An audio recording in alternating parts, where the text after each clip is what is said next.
So, hello my dear students, how are you? I hope all you are fine and doing well.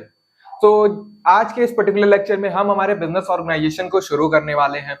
तो जैसा कि आप सभी को पता है कि जब मैंने बिजनेस ऑर्गेनाइजेशन के सिलेबस को डिस्कस किया था तो हम लोग पाए थे कि बिजनेस ऑर्गेनाइजेशन का आपका दो पेपर होगा, business organisation first and business organisation second. तो आज के इस पर्टिकुलर लेक्चर में हम हमारे बिजनेस ऑर्गेनाइजेशन को फर्स्ट को शुरू करने वाले हैं। बेसिकली इसमें हम लोग पढ़ने क्या वाले हैं, तो जब मैंने आपको सिलेबस की वीडियो बताई थी तो बताया था कि बिजनेस ऑर्गेनाइजेशन क्या होता है, उसके कौन फाउंडर है, क्या बिजनेस होता है, क्या ऑर्गेनाइजेशन होता है, क्या 12th में हम लोग पढ़े थे, क्या हम लोग बीकॉम में उससे आगे पढ़ने वाले हैं। तो ये सारी चीजें मैंने जब आपको सिलेबस बताया था उस वीडियो में सारी चीजें आपको अच्छे से एक्सप्लेन की थी। तो एक बार फिर जल्दी से देख लेते हैं कि क्या क्या आज हम लोग इस पर्टिकुलर लेक्चर में कवर करेंगे और क्या इस ओवरऑल बिजनेस ऑर्गेनाइजेशन में रहने वाला है। आज के अगर पर्टिकुलर लेक्चर की बात की जाए तो हम लोग कौन कौन से टॉपिक कवर करेंगे। सबसे पहले हम लोग बिजनेस कॉन्सेप्ट को समझेंगे कि बिजनेस एक्चुअल में होता क्या है, उसके फीचर्स क्या है, बिजनेस अगर हमारे कंट्री में डेवलप किया है तो क्या क्या डेवलप कैसे किया है, कौन कौन से स्टेजेस से किया है। सबसे पहले हमारा अगर डेवलपमेंट की बिजनेस की बात की जाए तो हमारे बार्टर सिस्टम से शुरू होता था। बार्टर से village economy, town economy, company, तो ये सारी चीजें आज हम लोग पढ़ेंगे कि अगर बिजनेस डेवलप कर रहा है हमारे कंट्री में किया है इन पास्ट रिसेंट ईयर तो कैसे किया है। फिर बिजनेस के इंपॉर्टेंस को समझेंगे और अंत में हम लोग इस क्लासिफिकेशन ऑफ बिजनेस एक्टिविटी को करके आज के लेक्चर को खत्म करेंगे। तो ये आज के पूरे लेक्चर में ये सारे टॉपिक्स हम लोग आज डिस्कस करने वाले हैं। तो शुरू करते हैं। सबसे पहले टॉपिक हमारे बिजनेस से, एक्चुअली में बिजनेस होता क्या है। अगर बात की जाए बिजनेस की मीनिंग की, तो जो भी एक्टिविटी आपकी रिस्पॉन्सिबल हो आपके ट्रांजेक्शन से, प्रॉफिट मेकिंग से और कंटिन्यूअस प्रोसेस से, उसको हम लोग बिजनेस कंसीडर कर सकते हैं। इसको हम लोग एग्जांपल से समझते हैं कि एक्चुअल में बिजनेस होता क्या है। मान लीजिए अगर आपने एक साइकिल खरीदी, फॉर एग्जांपल आपने एक साइकिल खरीदी, ठीक है, आपको उस साइकिल को 2 दिन बाद आपने उस साइकिल को सेल कर दिया कहीं पे, तो आपको उस पे जो गेन हो रहा है 5%, 10% या 20% कोई गेन हो रहा है, तो आप उसको बिजनेस कंसीडर करेंगे या फिर आप कोई रेगुलर एक्टिविटी कर रहे हैं जहां पे आपको पैसा मिल रहा है कि आप उसको बिजनेस कंसीडर करेंगे। बिजनेस क्या होता है उसको हम लोग समझते हैं एक्चुअल में। मान लीजिए आपने एक सेकेंड, हाँ, मान लीजिए आपने एक बाइसिकल खरीदी जिसकी कॉस्ट थी 1000 रुपीज, ठीक है, आपने कुछ दिन बाद बाइसिकल को रीसेल कर दिया 1500 रुपीज में, तो क्या आप इसको बिजनेस कंसीडर करोगे? आपका यहाँ पे गेन हो रहा है, मैंने बिजनेस की डेफिनेशन में जैसे बताया कि वहां पे आपको गेन होना चाहिए, तो इस केस में आपको गेन हो रहा है, आपको 500 रुपए का गेन हो रहा है, तो क्या आप इसको बिजनेस कंसीडर करोगे? नहीं करोगे। क्यों? क्योंकि बिजनेस एक्टिविटी वो एक्टिविटी होती है जहां पे कंटिन्यूअस प्रोसेस होना चाहिए, कंटिन्यूअस आप गेन पा सकते हो। इस केस में आपको एक शॉर्ट टर्म गेन हो रहा है 500 रुपीज का, ये गेन हो गया, आपका बिजनेस यहाँ पे खत्म हो गया। लेकिन बिजनेस इसको नहीं कहते हैं। बिजनेस आपको लगातार वो कंटिन्यूअस प्रोसेस चलना चाहिए। जैसे आप कोई कंपनी चला रहे हैं, वहां पे एक सेल किए, ठीक है, अगर यही आपकी साइकिल की कंपनी होती है, आप सेल करके 500 रुपीज गेन किए, फिर अगले दिन आप फिर कोई साइकिल सेल करते, फिर उसको आपका गेन होता, तो उसको आप बिजनेस कंसीडर करते। अगर आप कोई एक इंडिविजुअल एक बार कोई चीज बेच दिया है, खरीद लिया, तो उसको बिजनेस कंसीडर नहीं किया जाएगा। तो ये थी एक एक्सप्लेनेशन कि बिजनेस एक्चुअल में होता क्या है। हम लोग इसके बुकिश डेफिनेशन की तरफ समझते हैं कि एक्चुअल में बिजनेस की डेफिनेशन क्या है। हमें एग्जाम में अगर बिजनेस की डेफिनेशन लिखनी हो तो हम क्या लिखेंगे। Business is the sum total of all the activity. Business उन सारी एक्टिविटी का समूह है which involve from production of goods and services to taking them to the consumer. यानी कि बिजनेस वो सारी एक्टिविटीज का समूह है जहां पे किसी गुड्स का प्रोडक्शन किया जा रहा है और उसे मार्केट तक ले जाया जा रहा है ताकि उसे कंज्यूमर कंज्यूम कर सके, ठीक है। और आगे in simple word, the business is treated as sale and purchase of goods and services. तो बिजनेस क्या कंसीडर किया जाता है? जहां पे भी गुड्स एंड सर्विसेज का सेल हो रहा है या परचेज हो रहा है, कोई सेल कर रहा है, कंपनी सेल कर रही है, कोई कंज्यूमर उसको परचेज कर रहा है, तो इसको हम लोग बिजनेस कंसीडर करते हैं। आगे बढ़ते हैं। Definition, nature, concept of business क्या है, इसको हम लोग समझते हैं। कॉन्सेप्ट ऑफ बिजनेस जैसे मैंने बताया, जहां पे भी एक्सचेंज हो रहा है, ट्रांजेक्शन हो रहा है, गुड्स का एक पॉइंट से दूसरे पॉइंट पे जा रहा है, उसी को हम लोग कॉन्सेप्ट ऑफ बिजनेस में पूरी वही डेफिनेशन लिखी है। Business is an economic activity that involve the exchange, इस वर्ड को हाईलाइट करिए, exchange of goods and services, purchase, sales of production of goods and services. Goods and services क्या है? आपने हर बार जब भी अकाउंट्स पढ़े होंगे क्लास 12th में भी, goods and services bar word आता है, एक बार आता है, फिर एक अभी नया रिसेंट चल रहा है GST, goods and services tax. तो गुड्स एंड सर्विसेज टैक्स या फिर गुड्स एंड सर्विसेज है क्या? गुड्स जैसे हम लोग मान लिए कि हो कोई अगर हम सामान खरीद रहे हैं तो वो सामान हो गया, उसके अगर हम पैसे दे रहे हैं तो गुड्स हो गया। ये सर्विसेज क्या है? तो सर्विसेज जैसे कि हम सर्विसेज भी खरीदते हैं। अब आप बोलेंगे कि सर्विसेज कैसे खरीदते हैं? तो जैसे कि आप मान लीजिए मोबाइल में रिचार्ज करा रहे हैं, तो उस केस में आप पैसा तो पे कर रहे हैं, लेकिन उसके रिटर्न में आपको कोई टेंजिबल आइटम नहीं मिल रहा है, कोई ऐसा सामान नहीं मिल रहा है। आपको कंपनी क्या प्रोवाइड कर रही है? 1 महीने या 1 साल जो भी है जिस आपने पे किया है उस ड्यूरेशन के लिए आपको सर्विसेज प्रोवाइड कर रही है। तो ये होता है गुड्स एंड सर्विसेज। गुड्स हमेशा टेंजिबल आइटम के लिए रहता है। टेंजिबल आइटम क्या होता है? जिसको हम लोग छू सकते हैं। सर्विसेज हमेशा इनटेंजिबल आइटम के लिए रहता है। आई होप आपको ये समझ आएगा और आप लोग नोट कर लीजिए, इंपॉर्टेंट है। सर्विसेज हमेशा इंटेंजिबल रहती है और गुड्स हमेशा टेंजिबल रहता है। ठीक है, तो डेफिनेशन पे हम लोग बात कर रहे थे।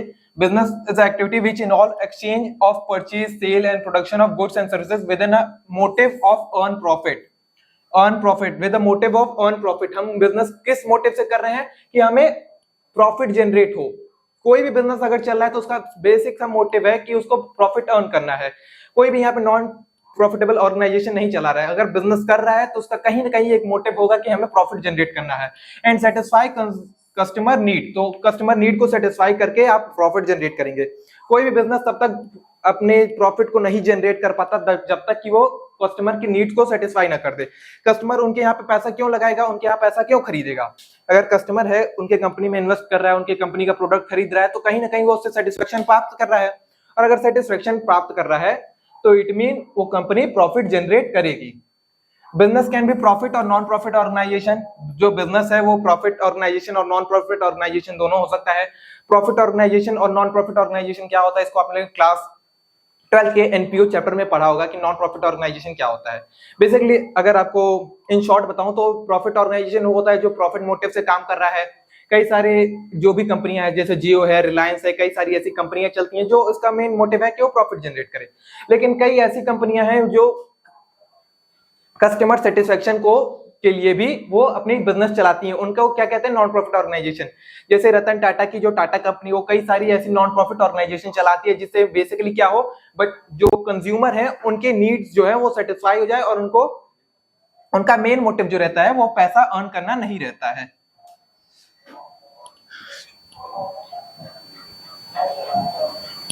तो अब आगे देखते हैं कि डिफरेंट स्कॉलर डिफरेंट डेफिनेशन। ये बेसिकली क्या है कि जो अलग अलग स्कॉलर्स हैं उनके अकॉर्डिंग अलग अलग बिजनेस की जो डेफिनेशन है उसको डिस्क्राइब की गई है। तो डॉक्टर वी आर स्प्रेगल के according all the activity include the production of sales of the goods and services में be classified as business activity. यानी कि जो भी एक्टिविटी गुड्स के प्रोडक्शन से और गुड्स एंड सर्विसेज प्रोडक्शन से रिलेटेड है, एंगेज्ड है उससे, तो उसको जो बिजनेस एक्टिविटी है उसको कंसीडर किया जाता है। ये किसके अकॉर्डिंग है? Doctor W.R. स्प्राइगल के अकॉर्डिंग। ठीक है, आगे डेफिनेशन देखते हैं। L.H. हैनी के अकॉर्डिंग क्या है बिजनेस एक्टिविटी की डेफिनेशन? तो बिजनेस में be defined as human activity directed toward producing और एक्वायरिंग वेल्थ थ्रू बाइंग और सेलिंग गुड्स। तो इनके कहने का मतलब बेसिकली यही था कि जो भी आप पैसा अर्न करते हैं किसी चीज को खरीद या बेच करके, जो आपके पास पैसा अर्न होता है उसको बिजनेस एक्टिविटी हम लोग कंसीडर करते हैं। ये दोनों नाम याद रखिएगा। आपके 1 मार्क क्वेश्चन में ये पूछ सकता है, डेफिनेशन आपको दे देगा। ये कहेगा कि ये किसकी डेफिनेशन है, किसके अकॉर्डिंग बिजनेस एक्टिविटी को ये कंसीडर किया जाता था। अब बात करते हैं नेचर क्या है बिजनेस का, कि नेचर मींस बिजनेस किस एक्टिविटी किस लिए किया जा रहा है, क्या उसमें प्रॉफिट क्या होगा, बिजनेस अगर हो रहा है तो उसके पीछे क्या क्या मोटिव है। तो वो सारी चीजें हम लोग नेचर में डिस्कस करते हैं। सो बिजनेस की सबसे पहली बात की जाए अगर नेचर की, तो बिजनेस है ना इकोनॉमिक एक्टिविटी। ये एक इकोनॉमिक एक्टिविटी से क्या मतलब है कि जहां भी बिजनेस होगा वहां पे पैसों का ट्रांजैक्शन अवश्य होगा। चाहे आप ले रहे हो, चाहे आप पैसा दे रहे हो, चाहे इनकमिंग है चाहे आउटगोइंग है, जहां भी बिजनेस एक्टिविटी हो रही है वहां इकोनॉमिक ट्रांजैक्शन होगा ही होगा। तो चाहे आप पैसा, अगर कोई सामान खरीद रहे हो आप पैसा दोगे, अगर वो कोई सामान बेच रहा है तो वो भी पैसा आपसे लेगा। मैंने डेफिनेशन में बताई थी बिजनेस एक्टिविटी के कि business involve buying and selling activities make combine together and makes a business activity. So जब भी बिजनेस एक्टिविटी होगी बाइंग एंड सेलिंग होगा, दोनों एक्टिविटी उसमें इंगेज होंगी। तो जो बाय कर रहा है उसके लिए भी बिजनेस हो रहा है और जो सेल कर रहा है उसके लिए भी बिजनेस होगा। अगर आप बाय कर रहे हो तो सेलर को क्या दोगे, पैसा दोगे, ठीक है। अगर सेलर कुछ सेल कर रहा है तो आपसे क्या लेगा, पैसा लेगा। तो यहाँ पे दोनों केस में इकोनॉमिक एक्टिविटी हो रही है, दोनों केस में पैसे का इन्वॉल्वमेंट आ रहा है। एक बात और बताई थी मैंने, रेगुलरिटी इन डीलिंग। अगर आप एक बार साइकिल बेच देते हो वो बिजनेस एक्टिविटी नहीं कहलाएगी जब तक वहां पे रेगुलरिटी नहीं रहेगी। जो बाइसिकल सेलर है, जो होलसेलर है, जो डेली साइकिल सेल करता है, उसके लिए वो बिजनेस एक्टिविटी होगी। लेकिन अगर आप साइकिल खरीदे, आपको अच्छी नहीं लगी, आपने सेल कर दिया, तो वो बिजनेस एक्टिविटी नहीं होगी, बिकॉज वहां पे रेगुलरिटी नहीं है। Exchange of goods and services, अब तक जितनी डिफिनेशन पढ़ी हमने, इस पॉइंट को हर जगह देखा है। Exchange of goods and services यानी कि चीजों वस्तुओं का आदान प्रदान हो रहा है वहां पे। प्रॉफिट मोटिव, जहां पे भी बिजनेस होगा वहां पे प्रॉफिट की बात अवश्य होगी। क्रिएशन ऑफ यूटिलिटी, अगर जब तक यूटिलिटी क्रिएशन नहीं होगा तब तक जो सेलर है उसको प्रॉफिट नहीं अर्न होगा। कैसे होगा ये मैंने आपको बताया कि मान लीजिए आपको प्रॉफिट कब अर्न होगा, जब कस्टमर जो है आपकी चीजों को खरीद रहा है। चीजों को कब खरीदेगा, जब उसको उसकी नीड होगी। जब उसको नीड होगी तभी ना खरीदेगा। डॉक्टर है या फिर जो मरीज है वो दवाई कब खरीदेगा, जब उसको जरूरत पड़ेगी। और जरूरत पैदा करने के लिए, अगर जरूरत, मान लीजिए मैं मरीज हूं, मुझे कोई भी बीमारी है या फिर कोई भी दिक्कत है, मैं जाऊंगा मेडिसिन खरीदने, क्यों, क्योंकि मुझे उसकी नीड है। जब तक मुझे नीड नहीं रहेगी तब तक वो मेडिसिन सेलर जो है उसको प्रॉफिट नहीं होगा। तो जब तक नीड नहीं होगी, अगर यूटिलिटी नहीं अगर क्रिएट की जा रही है, तब तक प्रॉफिट जनरेट नहीं होगा। ये दोनों साथ में रहेंगे। जहां पे यूटिलिटी रहेगी वहां पे प्रॉफिट अवश्य जनरेट होगा। और element of risk, business activity जो है वो काफी अनसर्टेन है, यानी कि आपको पता नहीं है कि अगर मैं बाइसिकल सेल करने जा रहा हूं तो मुझे प्रॉफिट ही होगा या लॉस होगा। तो ये एलिमेंट ऑफ रिस्क है, मतलब अगर आपको ये बिजनेस एक्टिविटी अगर आप कर रहे हैं तो इसमें आपको ये पक्का नहीं है कि आपको प्रॉफिट ही होगा या आपको लॉस ही होगा। तो एलिमेंट ऑफ रिस्क, आपको रिस्क हमेशा बना रहेगा, आपको प्रॉफिट भी हो सकता है, आपको लॉस भी हो सकता है। तो ये सारे नेचर थे कॉन्सेप्ट की, एक बार देख लेते हैं क्या क्या था जल्द से। आप लोग अगर नोट करना चाहते हैं या फिर स्क्रीनशॉट लेना चाहे तो आप लोग नोट कर सकते हैं। बिजनेस इकोनॉमिक एक्टिविटी है, रेगुलरिटी इन डीलिंग है, वहां पे रेगुलर होना चाहिए। अगर कोई चीजों का एक्सचेंज हो रहा है रेगुलर होना चाहिए। गुड्स एंड सर्विसेज का एक्सचेंज होता है, creation of utility, profit making and element of risk. अब बात करते हैं exchange of goods and services, profit motive, वही जो मैंने आपको अभी तक समझाया उसी का पूरा यहाँ पे नोट्स है। अगर आप इसको नोट करना चाहें या स्क्रीनशॉट लेना चाहें तो आप लोग नोट कर सकते हैं। जो भी अभी मैंने चीजें बताई वही सारी यहाँ पे नोट डाउन है। Element of risk, legal activity. Legal activity से क्या है, बिजनेस आपका ऐसा होना चाहिए जो लीगली दायरे के अंदर आता है। अगर आप बच्चे को किडनैप करके बेच रहे हैं रेगुलर बेसिस पे तो आपकी बिजनेस एक्टिविटी नहीं कहलाएगी। आप प्रॉफिट जनरेट कर रहे हैं, आप रेगुलर बेसिस पे वो भी कर रहे हैं, लेकिन वो बिजनेस एक्टिविटी नहीं कहलाएगी। क्यों नहीं कहलाएगी, क्योंकि वो लीगल एक्टिविटी नहीं है। यहाँ पे एक पॉइंट हाईलाइट करिए, एक सेकेंड। ये लीगल एक्टिविटी क्या कह रही है, जहां पे आप कानूनी दायरे में रख के अपने बिजनेस को रेगुलर कर रहे हैं या प्रॉफिट जनरेट कर रहे हैं, वो आपकी बिजनेस एक्टिविटी कहलाएगी। अगर आप लीगल एक्टिविटी कर रहे हैं तब, वही जैसे आप ड्रग्स सप्लाई कर रहे हैं या फिर कुछ भी इलीगल एक्टिविटी कर रहे हैं, रेगुलर बेसिस पे कर रहे हैं, प्रॉफिट अर्न भी कर रहे हैं, लेकिन वो आपके बिजनेस एक्टिविटी नहीं कहलाएगी। क्यों, क्योंकि लीगल दायरे के बाहर आती है। एलिमेंट ऑफ रिस्क, आपके बिजनेस जो है वो अनसर्टेन है, कभी भी आपको प्रॉफिट हो सकता है, कभी आपको रिस्क हो सकता, कभी आपको लॉस हो सकता है, तो वहां पे रिस्क की अनसर्टेनिटी बनी रहती है। अब बात करते हैं इंपॉर्टेंस ऑफ बिजनेस। अगर कोई बिजनेस चल रहा है तो उसमें क्या उसके इंपॉर्टेंस हो सकते हैं, क्या उसके किस लिए बिजनेस होना चाहिए, उससे सोसाइटी पे क्या इंपैक्ट पड़ता है, उन सारे इंपॉर्टेंस को हम लोग देखते हैं पॉइंट बाय पॉइंट। इसको मैं नोट डाउन करा रहा हूं, आप लोग नोट करते चलिए। तो अगर बात की जाए पहले इंपॉर्टेंस की, आप लोग खुद सोचिए, अगर आप लोग ट्वेल्थ कर चुके हैं, ग्रेजुएशन कर रहे हैं, तो आपको थोड़ी थोड़ी, जब तक आप अपने खुद से दिमाग से नहीं सोचेंगे तब तक आपको मैं कितना भी बता दूं, आप एट द एंड अगर आप एग्जाम में बैठेंगे आपको अपने हिसाब से एग्जाम में देना है। अगर 1 मार्कर क्वेश्चन है तो आपको अपना दिमाग लगाना पड़ेगा, बिकॉज जो एग्जाम है वो काफी रैंडम होते जा रहा है। हर बार के क्वेश्चन के ट्रेंड चेंज होते जा रहे हैं, आपको भी नहीं पता है, मुझे भी नहीं पता कि क्या क्या क्वेश्चन पूछेगा, कैसे पूछेगा। तो जब तक आप, मैं टॉपिक आपको समझा सकता हूं, लेकिन क्वेश्चन क्या आएगा, उसमें क्या पूछेगा, क्वेश्चन की नीड क्या है, ये आपको खुद समझ के आंसर करना है। तो आप खुद सोचिए, आप सोसाइटी में रह रहे हैं, वहां पे अगर बिजनेस एक्टिविटी ना हो तो क्या सा होगा। पहली बात तो अगर बिजनेस एक्टिविटी हो रही है, कहीं भी बिजनेस चल रहा है, तो उससे क्या इंपॉर्टेंट होगा, एम्प्लॉयमेंट क्रिएशन।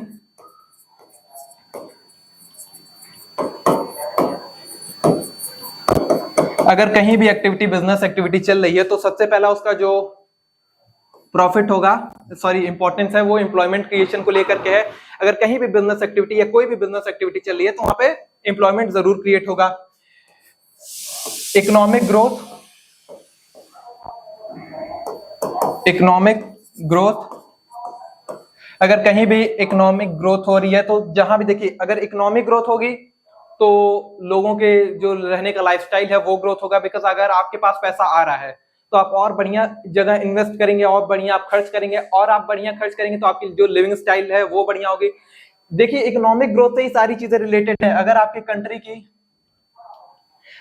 कंट्री की इकोनॉमिक ग्रोथ होगी तो आपकी ग्रोथ होगी, इसके साथ आपकी ग्रोथ होगी, हमारी ग्रोथ होगी। मान लीजिए यू से आपको डिनोट कर रहा हूं, आपकी ग्रोथ होगी, आपके लिविंग स्टाइल की ग्रोथ होगी, तो आप जहां आपके पास पैसा रहेगा तो आप भी इन्वेस्ट करेंगे कहीं, तो आप जहां इन्वेस्ट करेंगे उसकी भी ग्रोथ होगी। तो उसकी ग्रोथ होने के साथ साथ जब सबका विकास होगा तो हमारी जो सोसाइटी है उसका विकास होगा, हमारी जो कल्चर है उसका विकास होगा।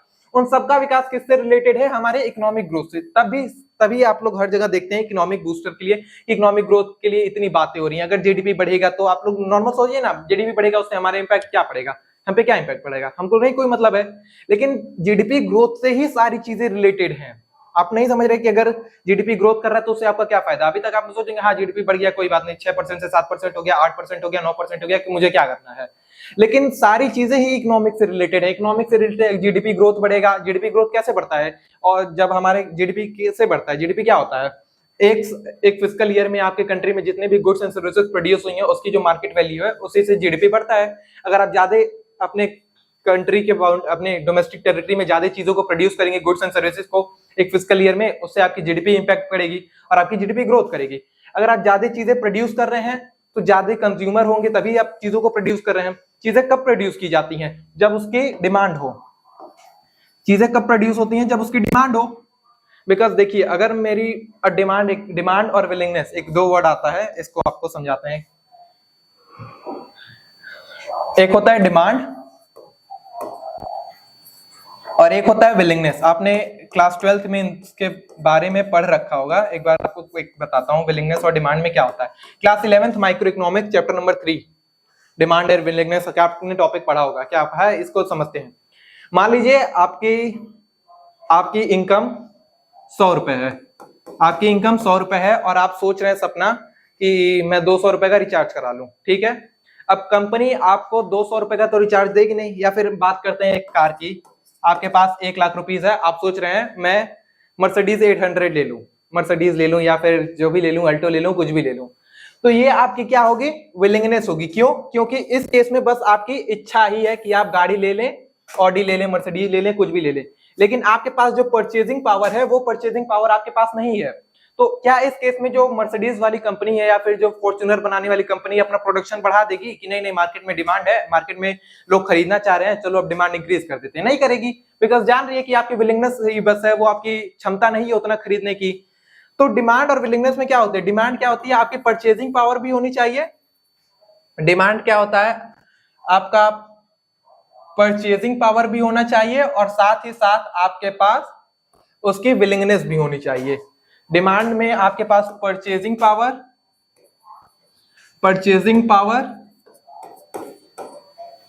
और साथ में आपके पास विलिंगनेस भी होनी चाहिए, यानी कि इच्छा उसको खरीदने की। और विलिंगनेस क्या होता है? इसमें बस आपके पास इच्छा ही है, आपके पास उतनी क्षमता नहीं है कि उस चीज को आप खरीद सके। तो हम लोग बात कर रहे थे बिजनेस ऑर्गेनाइजेशन की इंपॉर्टेंस की, कि अगर बिजनेस हो तो क्या क्या होगा? एम्प्लॉयमेंट क्रिएशन होगा, इकोनॉमिक ग्रोथ होगा। आप लोग अपने से भी सोचिए कि अगर किसी कंट्री में बिजनेस एक्टिविटी ना हो तो उस कंट्री का क्या होगा। यहाँ पे जैसे आप पाकिस्तान देख रहे हैं, वहां से सारी कंपनियां जैसे अब बाहर जा रही हैं, दूसरे देशों में जा रही हैं, तो वहां के आप लोग देख रहे हैं कंट्री की सिचुएशन क्या है। वहां पे इकोनॉमिक ग्रोथ नहीं हो रही है, दूसरे कंट्री से लोन लेके बैठे हैं। तो ये सारी चीजें हैं। अगर किसी कंट्री में इंपॉर्टेंट अगर बिजनेस ऑर्गेनाइजेशन ना हो तो उस कंट्री की जो इकोनॉमिक सिचुएशन है वो काफी खराब हो जाती है।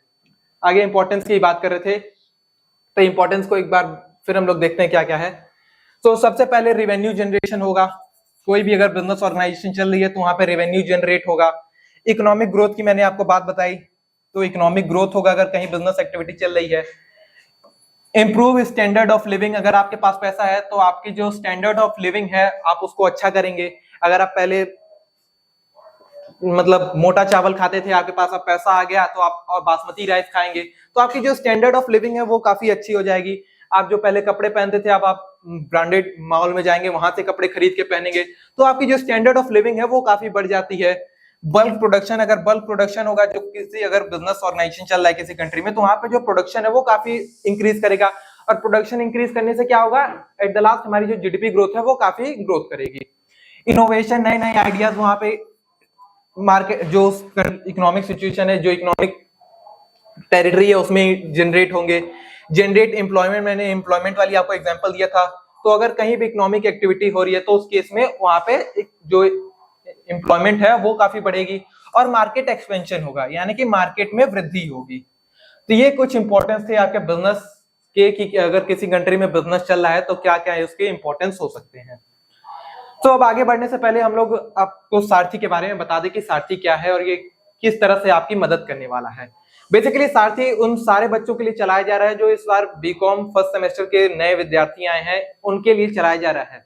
जिस प्रकार हम लोगों ने आपकी पूरी सहायता की थी आपके एंट्रेंस एग्जाम में, आपको शुरू से सिलेबस से लेकर के आपके फाइनल मेरिट लिस्ट तक ले जाने में आपने जो जो मदद की थी, उसी प्रकार अब सारथी आपके बीकॉम सेमेस्टर में जो भी आपकी दिक्कतें आएंगी, चाहे आपको नोट से लेकर हो, आपके क्लासेस से लेकर के हो, या फिर आपको जो भी स्टडी मटेरियल प्रोवाइड करना है, वो सारी चीजें आपको सारथी देने वाला है। इसमें हम लोग जो भी आपके मोस्ट इंपॉर्टेंट क्वेश्चन थे, जो पास्ट ईयर पेपर है, जो नोट्स हैं, जो ई बुक्स है, सारी चीजें आपको प्रोवाइड की जाएंगी ओनली एट ₹199। अगर आप सारथी बैच में एनरोल हो जाते हैं तो ये आपके लिए काफी बेनिफिशियल होने वाला है। इसकी जो कीमत है वो आपके एक मंथली रिचार्ज जो इतना होता है उससे भी कम होने वाली है। तो इसमें आप लोग एनरोल हो जाइए, वो काफी आपके लिए हेल्पफुल होने वाला है। इसमें जो भी चीजें आपके लिए इंपॉर्टेंट हो सकती हैं आपके सेमेस्टर एग्जाम में, आपके जो सीजीपी है उसको बढ़ाने के लिए, वो सारी चीजें आपको यहाँ पे प्रोवाइड की जाएंगी। ठीक है, तो अब हम लोग देखते हैं stages of evolution of growth of business. तो बिजनेस हमने देख लिया कि बिजनेस एक्टिविटी क्या होती है, कैसे ग्रोथ होता है, सारी चीजें हम लोग देख ली कि बिजनेस क्या था, बिजनेस एक्टिविटी क्या थी और बिजनेस में इंपॉर्टेंस क्या थे, उसके नेचर क्या क्या थे, वो सारी चीजें देख ली। अब हम लोग बात करते हैं कि बिजनेस हमारे कंट्री में ग्रोथ कैसे किया, हमारे कंट्री में पहले क्या चलता था, उसके बाद कैसे कैसे स्टेज पे डेवलपमेंट हुआ, वो सारी चीजें अब हम लोग देखते हैं बारी बारी। तो सबसे पहले आता है आपका बार्टर सिस्टम। बार्टर सिस्टम क्या होता है, बार्टर सिस्टम क्या होता है इसको हम लोग समझते हैं। बार्टर सिस्टम आप में से कई लोग जानते भी होंगे, कई लोग नहीं भी जानते होंगे। जो जानते होंगे वेल एंड गुड, जो नहीं जानते उनको मैं एक बार जल्दी से एक्सप्लेन करता हूं कि बार्टर सिस्टम होता क्या था। बेसिकली बार्टर सिस्टम वो सिस्टम था जहां पे आप चीजों के बदले चीजों को आदान प्रदान करते थे। इन द सेंस जब आपका मनी का इन्वेंशन नहीं हुआ था, मनी आपके कल्चर में नहीं आई थी, मनी हम लोग नहीं यूज करते थे करेंसी, तो वहां पे भी तो चीजों का आदान प्रदान होता था। कोई चीज इधर है तो ये ले लेते थे, उनसे ये है, इनको नीड है तो ये ले लेते थे। तो क्या होता था, मान लीजिए कोई आदमी ए है, ठीक है, इनके पास राइस है, एक पर्सन बी है, इनके पास चावल है, ठीक है। अगर इनको सॉरी राइस चावल तो एक ही हो गया,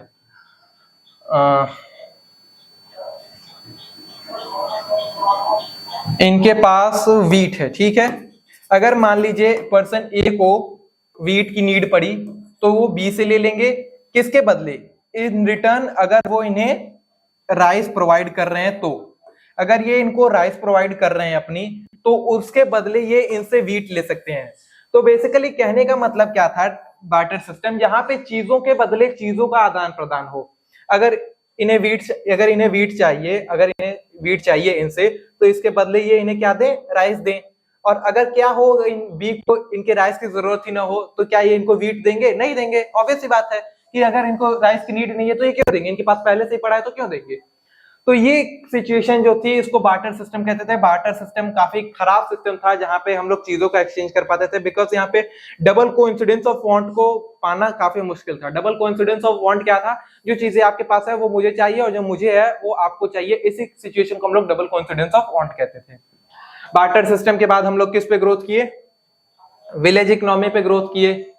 फिर विलेज इकोनॉमी जहां पे लोग अपने सामान को अब ठेले से रख के या फिर बल्क में रख के बाहर सिटी में ले जाते, वहां सेल करते थे, वहां पे अपने प्रॉफिट को जनरेट करते थे, अपने गांव से दूसरे गांव में जाते थे, वहां पे सामान को सेल करते थे। तो ये आपके विलेज इकोनॉमी थी।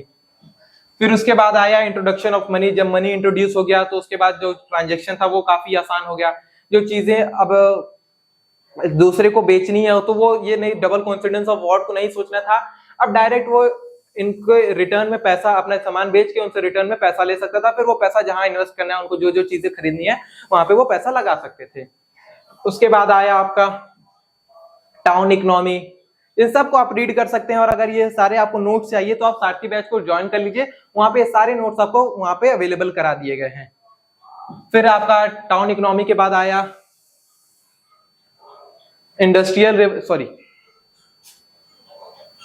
टाउन इकोनॉमी के बाद आपका आया industrial economy, industrial revolution. Industrial revolution 1857 में बेसिकली हुआ था, जो फ्रांस में हुआ था। वहां पे जो भी चीजें इंडस्ट्री को लेके रेवोल्यूशन हुआ था, कैसे वहां पे हुआ था रेवोल्यूशन, कैसे स्टार्ट हुआ था, उसके बाद उसका इम्पैक्ट क्या पड़ा, उससे हमारी इंडस्ट्री पे क्या इम्पैक्ट पड़ा, बिजनेस पे क्या इम्पैक्ट पड़ा, वो सारी चीजें यहाँ पे इसके अंदर कवर हो जाएंगी। फिर उसे इंडस्ट्रियल रेवोल्यूशन के ये कुछ आउटकम्स है, उसको आप लोग देख लीजिएगा।